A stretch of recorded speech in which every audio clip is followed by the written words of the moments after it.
Morning from Siliguri. তো কালকে বাড়ি থেকে এসে আমরা শিলিগুড়ির এই প্রধাননগরে হোটেল নিয়েছিলাম, হোটেল শ্রীদ্বীপ প্যালেস।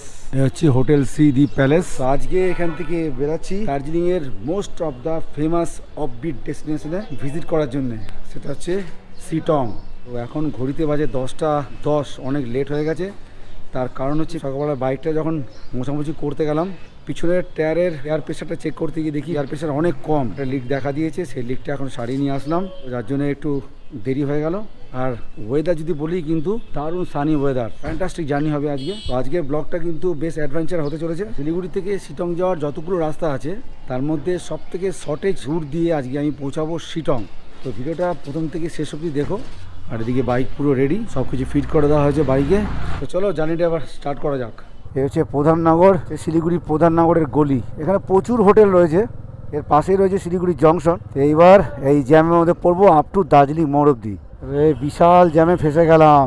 এটা ভানুভক্ত চক, এই ভানুভক্ত চক থেকে আপ টু দার্জিলিং মোড় অব্দি কিন্তু ব্যাপক জ্যাম।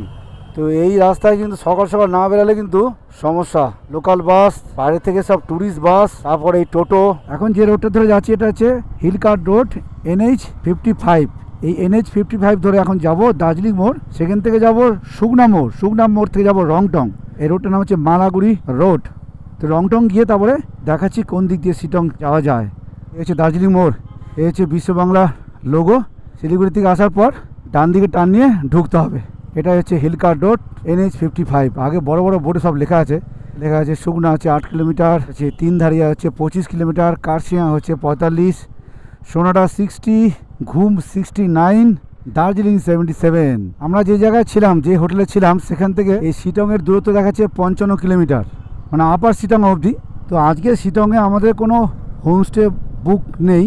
তো সিটংয়ের কোপা বলে একটা হোমস্টে আছে, সেই কোপা হোমস্টের ওনারের সঙ্গে কথা হয়েছে। জানি না যদি ফাঁকা পাই তাহলে যাবো, তা না খুঁজে খাজে দেখবো কোথায় হোটেল পাওয়া যায়। পেয়ে তো যাবো অবশ্যই। দার্জিলিং মোড় থেকে 1-1.5 কিলোমিটার এসেছি, এই শুরু হয়ে গেল চা বাগান। দুর্ধর্ষ লাগছে কিন্তু, বিস্তীর্ণ এরিয়া জুড়ে শুধু চায়ের বাগান। এটা হচ্ছে শালবাড়ি টি এস্টেট। এরপরে আসবে SIT মোড়। এই NH 55 এই হিলকার্ট রোডের যে রাস্তাটা, খুব ছোট রাস্তা, দেখতে পাচ্ছ একই রাস্তাতে দুদিক দিয়ে গাড়ি আসছে। তাই এই রাস্তায় কিন্তু বাইক কিন্তু খুব সাবধানে চালাতে হবে। এখানে প্রচুর অ্যাক্সিডেন্ট হয়, যার জন্য ব্যাপক কিন্তু এখানে চেকিং চলে। যারা প্রথমবার আসবে তাদের জন্য একটু বলে দিই, তো গাড়ির কাগজপত্রগুলো কিন্তু আপডেট অবশ্যই রাখবে, তা না কিন্তু সমস্যা আছে। আরেকটা হচ্ছে ওভার স্পিড হলে কিন্তু রাস্তায় ব্যাপক ফাইন। এই চলে এলাম SIT মোড়, এই হচ্ছে SIT মোড়ের পেট্রোল পাম্প। তারপরে কিন্তু এই রাস্তার পেট্রোল পাম্প নেই। দার্জিলিং যাওয়ার পথে কার্শিয়াং গিয়ে পড়বে, মিরিক হয়ে দার্জিলিং গেলে মিরিকে গিয়ে পড়বে, তার মাঝখানে কিন্তু কোনো পেট্রোল পাম্প নেই। তো আমি এখান থেকে পেট্রোল ভরালাম না, আমি শুকনা থেকে পেট্রোল ভরিয়ে নেবো। এখন পেট্রোল আছে, কোনো চিন্তা নেই। এই বাঁ দিকে চলে যাচ্ছে, এটা হচ্ছে মে ফেয়ার টি রিসর্ট, একটা দারুণ জায়গা। এই হিলকার্ট রোড দিয়েও যাওয়া যায়, আবার মাটিগাড়া কার্শিয়াং রোড দিয়েও কিন্তু এই মে ফেয়ার টি রিসর্টে ওঠা যায়। দারুণ জায়গা, এখানে একটু সময় নিয়ে আসলে তবে সব জায়গাগুলো বেশ সুন্দরভাবে ঘোরা যায়। আমরা 5 দিনের একটা ছুটি নিয়ে এসেছি, জাস্ট এই সিটংয়ে গিয়ে 2 দিন থাকবো। সিটংয়ের আশেপাশে যা আছে সেগুলো একটু দেখবো, আর সিটংয়ের প্রাকৃতিক পরিবেশটাই কিন্তু উপভোগ করব। যার জন্য কিন্তু সিটংয়ে যাওয়া। আর এই সামনে আসছে শুকনা মোড়, এটা কিন্তু একটা জংশন পয়েন্ট। এখান থেকে সব রাস্তাগুলো কিন্তু ভাগ হচ্ছে। এখানে 2টো স্ট্যাচু রয়েছে, BR আম্বেদকরের স্ট্যাচু রয়েছে, আর একটা আছে রাম সিং ঠাকুরের স্ট্যাচু রয়েছে। এটাকে কিন্তু রাম সিং ঠাকুর চকও বলে, আবার শুকনা মোড়ও বলে। এই হচ্ছে স্ট্যাচু। আর এই যে বাঁদিক রাস্তা চলে গেল, ওটা হচ্ছে শুকনা আদরবাড়ির রাস্তা। এই হচ্ছে পেট্রোল পাম্প, এটা হচ্ছে শুকনা পেট্রোল পাম্প। এখানে একটা হনুমানের মূর্তি রয়েছে, তার পাশেই পেট্রোল পাম্প। এখান থেকে পেট্রোলটা ভরিয়ে নেব। ফুল ট্যাঙ্কটা খুলতে হবে, তারপরেই ভরবে। ফুল ট্যাঙ্কি করে নিলাম। তো শুকনা মোড় থেকে যে রাস্তাটা বাঁদিকে চলে গেল, শুকনা আদলবাড়ির রাস্তা, ওই রাস্তা দিয়ে রোহিনী হয়ে কার্শিয়াং হয়ে দার্জিলিং পৌঁছানো যায়। ওটা হচ্ছে কিন্তু দার্জিলিং পৌঁছাবার সব থেকে শর্টেজ রুট। আর ওই রাস্তায় পাংখাবাড়ি, ওই রাস্তায় কিন্তু মিরিক, মানে শুকনা মোড় থেকে যে রাস্তা বাঁদিকে চলে যাচ্ছে ওটা হচ্ছে মিরিক যাওয়ার রাস্তা, পাংখাবাড়ি যাওয়ার রাস্তা, কার্শিয়াং, আবার দার্জিলিং যাওয়ার রাস্তা। আর এখন আমরা যেটা ধরেছি এটা হচ্ছে NH 55 হিলকার্ট রোড। এই রোড দিয়েও দার্জিলিং পৌঁছানো যায়, কিন্তু এই রোড দিয়ে দার্জিলিং অনেকটা ঘুরে হয়, টাইমটা বেশি লাগে। তবে এটা কিন্তু খুব পুরনো রুট। আর যারা প্রথমবার বাইক নিয়ে বা 4 চাকা গাড়ি নিয়ে দার্জিলিং আসছে, তাদের ক্ষেত্রে কিন্তু এই রাস্তাটা সব থেকে বেস্ট রাস্তা। কেন, এই রাস্তায় সেরকম কোনো স্টিপ নেই, বেশ সমতল দিয়ে কিন্তু এই রাস্তা দিয়ে দার্জিলিং পৌঁছানো যায়। শুধুমাত্র এই রেল লাইন ক্রসিংটা একটুখানি দেখে শুনে পার হতে হবে, কেননা ওই জায়গাটায় স্কিড করে। এই রাস্তাটা গিয়ে মিট করছে কার্শিয়াংয়ে, আর ওই রোহিণী রাস্তাটা গিয়ে মিট করছে কার্শিয়াংয়ে। দুটো রাস্তা ওখান থেকে মিট হয়ে চলে আছে দার্জিলিং। তো শিটং যাওয়ার 4-5টা রাস্তা আছে, কিন্তু ওদিকে NH 10 দিয়ে কালীঝরা হয়েও কিন্তু শিটং যাওয়া যায়। তো শিটং যাওয়ার সব থেকে বেস্ট রুট হচ্ছে এই রংটং হয়ে শিবকলা হয়ে শিটং। কিন্তু এই রাস্তার সৌন্দর্যটা শুধু দেখো, চার ধারে শুধু ফরেস্ট এরিয়া, গ্রিনারি দেখতে গেলে কিন্তু এই রাস্তায় আসতে হবে। দুর্ধর্ষ রুট কিন্তু এটা।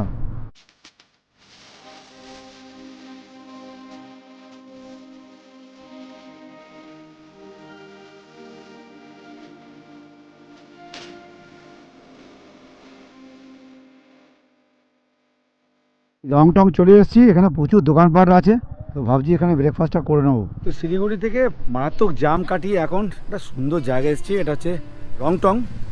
আর এইদিকে চলে গেলে রংটং রেলওয়ে স্টেশন। আর আমরা কিন্তু এই রংটং থেকে ডান দিকে রাস্তা নিয়ে পৌঁছাবো শিটং। আর এই সোজা রাস্তায় চলে গেছে তিনদারিয়া, গিদ্দা পাহাড়, পাগলাচোরা ফলস, ওদিকে কার্শিয়াং, মানে কার্শিয়াং হয়ে দার্জিলিং চলে যাচ্ছে এই সোজা রাস্তাটা। আর আমরা ডান দিকে রাস্তাটা নেবো। তো এখানে এসে দাঁড়ালাম, আর দাঁড়িয়ে আছি হোটেল দিওয়ান্স। এখানে একটু এখন ব্রেকফাস্ট হচ্ছে। ব্রেকফাস্টে অর্ডার দেওয়া হয়েছে ওয়াই। ওয়েদার খুব মনোরম, দারুণ লাগছে, ছেলে খুব এনজয় করছে। তো এখান থেকে ব্রেকফাস্টটা করি। ওয়াই ম্যাগি চলে এসছে, দেখো এই যে ওয়াই ম্যাগি খেয়ে দেখা যাক কেমন লাগছে। টেস্ট আছে, উপরে ধনে পাতা ছেটানো হয়েছে, কী হয়েছে এর স্বাদটা কিন্তু বেড়ে গেছে, দারুণ। ওয়াই ম্যাগিটা দুর্ধর্ষ করেছে এবং 50 টাকা করে প্লেট। কোয়ান্টিটি কিন্তু বেশ ভালোই। তো ভাবলাম এখান থেকে এগিয়ে গিয়ে রংটং স্টেশনটা একটু দেখে আসি। ওয়ার্ল্ড হেরিটেজ সাইডের মধ্যে পড়ে ওটা, কিন্তু বেশি দূরত্ব না, সামনেই। চলে এলাম রংটং রেলওয়ে স্টেশন দেখতে। ঐতিহাসিক স্টেশন এটা, কিন্তু ওয়ার্ল্ড হেরিটেজের মধ্যে পড়ছে। এর অল্টিটিউড হচ্ছে 1404 ফিট উচ্চতায় অবস্থিত এই রংটং রেলওয়ে স্টেশন। 1881 সালে কিন্তু এই স্টেশনটা হয়েছিল। খুবই পুরনো স্টেশন। স্টেশন মাস্টার ভিতরে বসে আছেন। পুরনো স্টেশন একসময় এরম ছিল। এই যে এই রংটং স্টেশন দেখা হয়ে গেল। এবার রংটং স্টেশন দেখে নিলাম, খুব ভালো লাগলো জায়গাটা। এবার নিচে দিকে নামছি, শিটংয়ের রাস্তাটা ধরবো। চলো, কি মনোরম পরিবেশ সত্যি। 2-4 দিন আমাদের এই সমস্ত ডিপ্রেশনকে ছেড়ে দিয়ে এখানে আসলে মন শান্তি হয়ে যাবে, শান্তি। এই যে শিটংয়ের রাস্তা উঠছি আমরা, লেখা আছে শিবখোলা। এই হচ্ছে শিটংয়ের রাস্তা, বিরাট কিন্তু স্টিপ। এবার ফার্স্ট গিয়ারে গাড়িটা দিয়ে দিলাম, ফার্স্ট গিয়ারে দিয়ে এবার উপরের দিকে উঠবো। রাস্তা যে খুব একটা স্মুথ তা নয়, কিন্তু ঠিকই আছে মোটামুটি। এই দেখো, ওপাশ থেকে গাড়ি আসলেই সর্বনাশ। এই জায়গাটাতে একদম ডেঞ্জার। ওপাশ থেকে গাড়ি আসলে কিন্তু এপাশ থেকে গাড়ি উঠতে পারবে না, একটু ঠিক করা উচিত। এর পাশে একটা চায়ের বাগান। এই হচ্ছে সিপাহীধরা টি এস্টেট, এদিকে চায়ের বাগান সব রয়েছে। এই সিপাহীধরা থেকে এবার আমরা এই ডান দিকে রাস্তা নিয়ে নিলাম। বাবা, বিরাট স্টিপ, বিরাট। এইসব রাস্তা বেশি রাউন্ড করে উঠলে হবে না, স্যাট করে উঠে পড়তে হবে। বেশি ভেবে চিন্তে উঠলেই কিন্তু গন্ডগোল।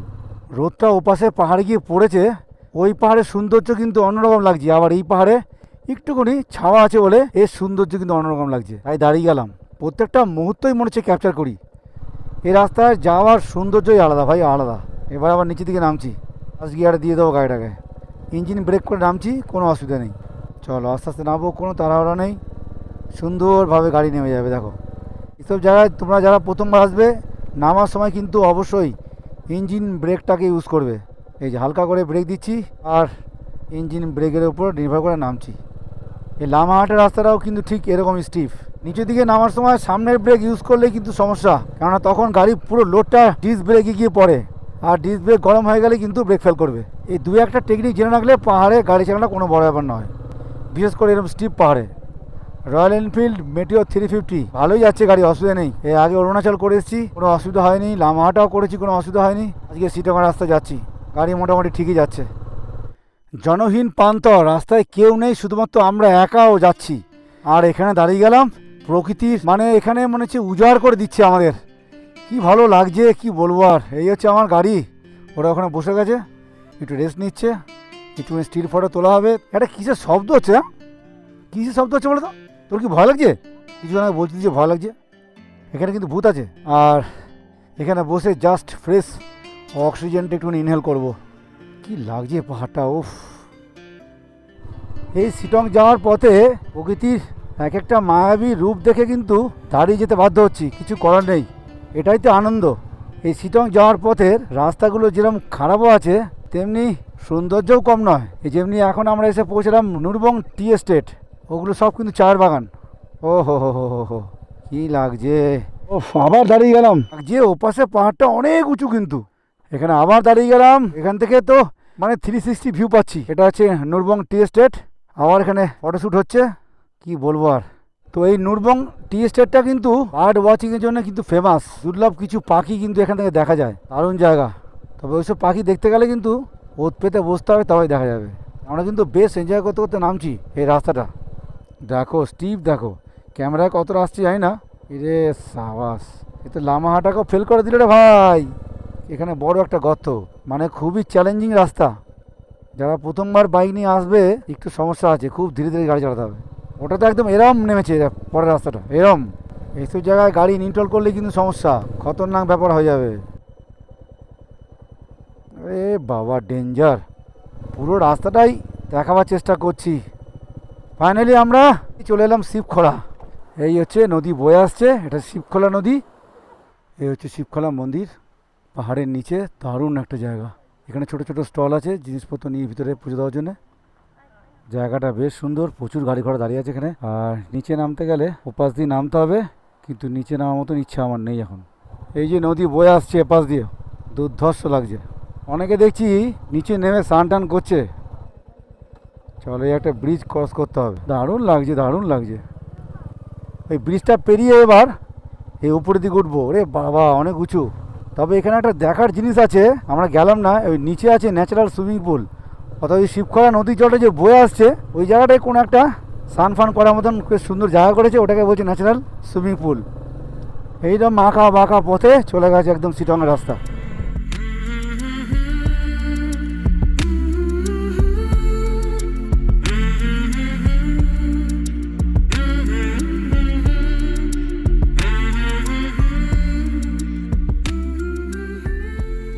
এই চলে এলাম সিমলিং ভিলেজ। এটা একটা ছোট্ট একটা গ্রাম, পাহাড়ের উপরে, দারুণ। কিন্তু উঠতে তো ফেটে যাচ্ছে। সিমলিং ভিলেজ, ছোটো ছোটো ফুল হয়ে আছে, ওপাশে বড় একটা পাহাড়। এখানে বাইরে বেশ সুন্দর দেখতে। হ্যাঁ, এখানেও কিন্তু ছোটো ছোটো দোকান আছে, খাবারের দোকান, বেশ সুন্দর। বাহ বাবা, দারুণ লাগবে এখানে বসে খেতে। এই চলে গেল রোড ক্যাফে। একদম ছোট্ট গ্রাম, ছোট্ট। It's a beautiful place. দেখো দেখো, আমার ছেলে পিছন দিয়ে বলছে, বাবা তুমি তো পাগল হয়ে যাবে। পাগল তো হয়ে গেছি, প্রকৃতির প্রেমে পাগল হয়ে গেছি। এই জায়গায় এসে একটা জিনিস বলতে ইচ্ছা করছে, যে এতদিন কেন এখানে আসিনি। প্রকৃতিকে সত্যি মাথা নত করে নমস্কার জানাই। প্রকৃতি মা, মা আমাদের। শিটং যাওয়ার রাস্তাটা শুধু দেখো, প্রকৃতি এখানে দুহাত ভরে উজাড় করে দিচ্ছে প্রাকৃতিক সৌন্দর্য। তোমরা নেমে যাও, তোমরা নেমে যাও, হবে না, নেমে যাও। পাথর উঠে গেছে সব, গাড়ি ফুল লোড আছে না। খুব বুদ্ধিমানের কাজ করেছি, ওদের নামিয়ে দিলাম। অসম্ভব, তিনজনকে নিয়ে উঠে যাবে না রাস্তায়। আমি একা উঠে যাবো, কোনো অসুবিধা নেই। তো শার্টের ব্যাগ রয়েছে, ট্যাঙ্ক ব্যাগ রয়েছে, টপ বক্স রয়েছে, তার সঙ্গে আবার দুজন। বাস বাস। এর আগের একটা রাস্তা পারলাম, ওটা তো আরও ডেঞ্জার। ক্যামেরাটা এখন অন করতে পারিনি, সাইডে নিই গাড়িটাকে। সুন্দর সুন্দর, অতি সুন্দর। কষ্টের মধ্যেও কিন্তু আনন্দের ছোঁয়া পাচ্ছি অনেক। পাশে পাহাড়টা কিন্তু পুরো মেঘে ঢেকে নিয়েছে। এই কার্ভগুলো ওঠার সময় যদি কোনো গর্ত থাকে, তাহলে কিন্তু আরও খতরনাক হয়ে যায় ওঠাটা। চলো, আর বেশি দূরত্ব নেই। তো শিটং অনেকগুলো ভাগ আছে, শিটং 1, শিটং 2, শিটং 3। তো আমরা উপর হোমস্টে যেটা আছে, সেটা শিটং 1-এ আছে। যাই ওখানে আগে, তারপর দেখি রুম পাই কিনা। অদ্ভুত সৌন্দর্য, অদ্ভুত।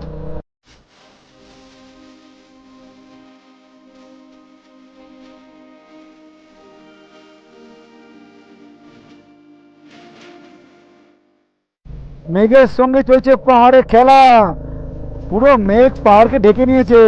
এই মেঘের ভিতর দিয়ে এখন শিটংয়ের দিকে এগিয়ে যাচ্ছি। ওপাশে পাহাড় পুরো মেঘে ঢেকে নিয়েছে রে, কিছু দেখা যাচ্ছে না। ও क्या नज़ारा है ভাই। এই মেঘগুলো যে ভেসে ভেসে আমাদের সামনে দিকে এগিয়ে আসছে, এক অনবদ্য আনন্দ। দারুণ দারুণ মুহূর্তটাকে কিন্তু দারুণ এনজয় করছি আমরা।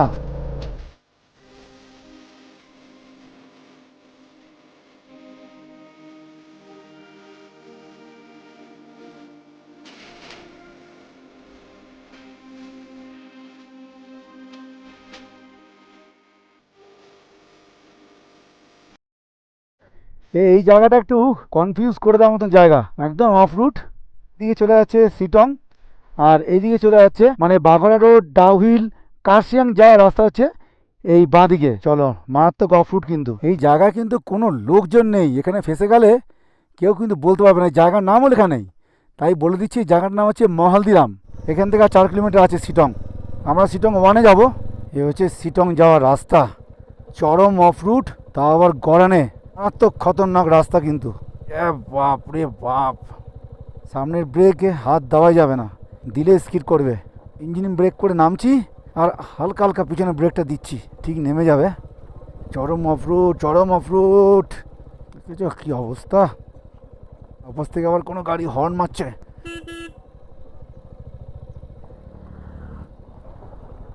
তো বড় বড় গর্ত, ক্যামেরায় কতটা আসছে জানি না, ক্যামেরা অতটা ভালোভাবে আসবেও না, কিন্তু ডেঞ্জার। চলো, এ রাস্তায় আর ভিডিও করব না, অনেক ভিডিও করা হলো।